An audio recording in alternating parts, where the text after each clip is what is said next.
Assalamualaikum warahmatullahi wabarakatuh. Alhamdulillahilladzi arsala rasulahu bil huda wa dinil haqq. Wassalatu wassalamu ala rasulillah Sayyidina wa maulana Muhammad al-mab'uthi rahmatan lil alamin wa ala alihi wa sahbihi ajma'in. Amma ba'd.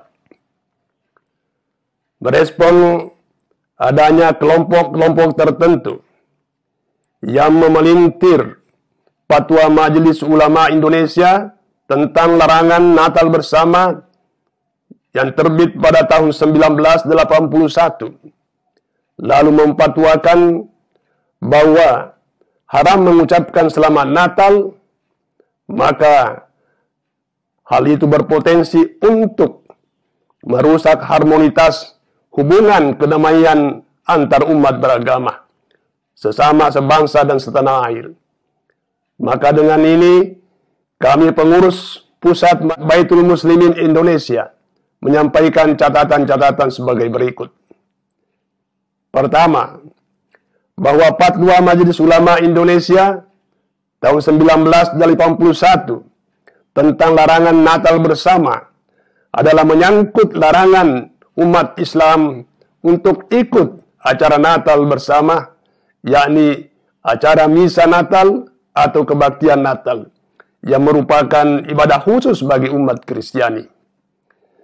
Dan karena itu, kalau ada orang atau kelompok yang memfatwakan bahwa fatwa tersebut melarang ucapan selamat Natal bagi umat Kristiani, itu jelas-jelas merupakan pemutarbalikan fakta, yang merupakan sifat yang sangat tercelah dalam agama Islam. Sebagaimana biasa tersebut dalam Al-Quran, yuharrifunal kalimah an mawadi, yaitu memutarbalikan kalimat-kalimat tidak pada tempatnya. Yang kedua, bahwa ucapan selamat Natal itu sama sekali tidaklah merupakan ibadah dan tidak juga merupakan bagian dari akidah. Sepanjang itu kita ucapkan sebagai penghargaan antar sesama umat beragama, khususnya terhadap saudara-saudara kita yang beragama Kristen, dalam merayakan kegembiraannya menyambut hari Natal mereka. Dan hal itu sama halnya jika mereka mengucapkan selamat Idul Fitri atau selamat Idul Adha kepada kita umat Islam, tidak berarti mereka turut beridul fitri atau turut beridul adha bersama kita. Ucapan selamat Natal, selamat Idul Fitri, selamat Idul Adha adalah semata-mata ucapan pergaulan sehari-hari sebagai cerminan akhlak mulia yang sama sekali tidak dilarang. Sebagaimana firman Allah Subhanahu wa taala, "La yanhakumullahu 'anil ladzina lam yuqatilukum fid din wa lam yukhrijukum min diyarikum an tabarruhum wa tuqsitu ilaihim innallaha yuhibbul muqsitin." Allah sama sekali tidak melarang kamu terhadap orang-orang yang tidak memerangi kamu dan tidak mengusir kamu dari negerimu, untuk berbuat baik terhadap mereka dan berbuat adil terhadap mereka. Sesungguhnya Allah Subhanahu wa taala menyukai orang-orang yang berbuat adil.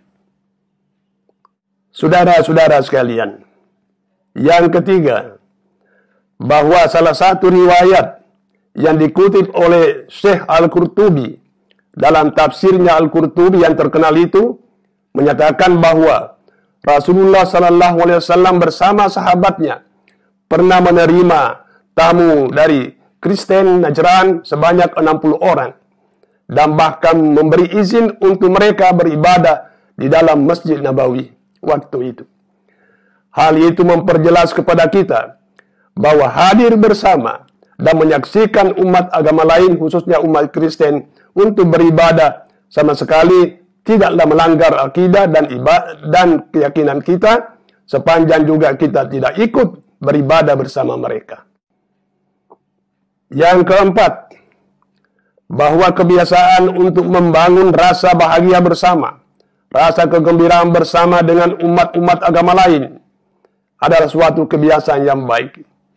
Hal itu pernah dicontohkan oleh Rasulullah sallallahu alaihi wasallam pada suatu saat beliau beridul adha, dan setelah itu beliau memotong hewan kurban dan untuk memberikan kebahagiaan pula kepada umat Yahudi di sekitarnya, maka Rasulullah bersabda kepada Aisyah, "Ibda'i bijarinal Yahudi." Bagilah hewan kurban ini dengan memulai dari tetangga kita Yahudi. Hal itu dilakukan oleh Rasulullah agar umat Yahudi juga turut berbahagia bersama kita dalam merayakan Hari Raya Idul Adha pada waktu itu. Demikian diriwayatkan dalam tafsir Al-Qurtubi, juz 5, halaman 188. Hal yang serupa juga dilakukan oleh seorang sahabat Rasulullah sallallahu alaihi wasallam yang bernama Abdullah ibnu Umar. Ketika Abdullah ibnu Umar selesai memotong hewan kurban untuk keluarganya, maka beliau bertanya kepada keluarganya, "Ahadaitum li jarinal Yahudi?" Apakah engkau semua sudah membagikannya kepada tetangga kita kaum Yahudi? Demikian disebutkan dalam hadis Sunan At-Tirmidzi. Saudara-saudara sekalian, pernyataan ini kami sampaikan adalah semata-mata untuk berupaya membangun keharmonisan hidup berdampingan antara umat-umat beragama di negeri kita ini. Sebagai upaya membangun kehidupan beragama yang berkebudayaan dan berkeadaban tanpa diskriminasi sosial. Sekian, terima kasih. Wallahul muwaffiq ila aqwamit tariq. Billahi taufiq wal hidayah. Billahi fisabil haq. Wassalamualaikum warahmatullahi wabarakatuh.